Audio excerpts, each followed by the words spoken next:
नमस्ते, मैं सोनिया आप लोगों का यूट्यूब पे स्वागत करती हूँ और आज मैं आपको एक कहरवा नाच गीत सुनाने जा रही हूँ। तो प्लीज़ आप लोग गीत को पूरा सुनना और अपना आशीर्वाद देना। दिलवा कई बातियाँ बताई कैसे, अरे दिलवा कई बातियाँ बताई कैसे, सजना रूठल बाटे सखिया मनाई कैसे, सजना रूठल बाटे सखिया मनाई कैसे, अरे दिलवा के बातियाँ बताई कैसे,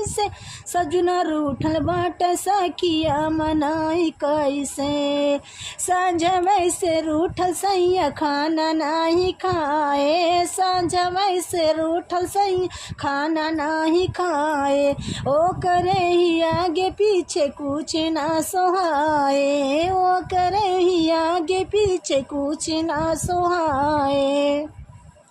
चूड़ी फूटल बाटे कंगना खाने काई कैसे, चूड़ी फूटल बाटे कंगना खाने काई कैसे, सजना रूठल बाटे सखिया मनाई कैसे, सजना रूठल बाटे सखिया मनाई कैसे, बड़ा भाई मान सैया मान ना कहनवा, बड़ा भाई मान सैया मान ना कहनवा, आसी पड़ोसी सब मारे लतनवा, आसी पड़ोसी सब मारे लतनवा, हमारी बाली बाऊ मरिया सामे जाई कैसे, हमारी बाली बाऊ मरिया सामे जाई कैसे, सैया रूठल बाटे सखिया मनाई कैसे, सैया रूठल बाटे सखिया मनाई कैसे,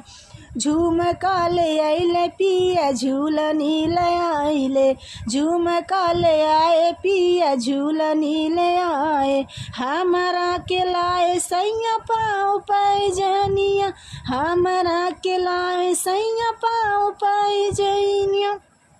नैहर में बाटी सजाई कैसे, सैया रूठल बाटे सखिया मनाई कैसे, नैहर में बाटी सजाई कैसे, सैया रूठल बाटे सखिया मनाई कैसे, संजवे से रूठल बा बताई के करा, सैया रूठल बाटे सखिया मनाई कैसे, अरे दिलवा के बतिया बताई कैसे, सैया रूठल बाटे सखिया मनाई कैसे।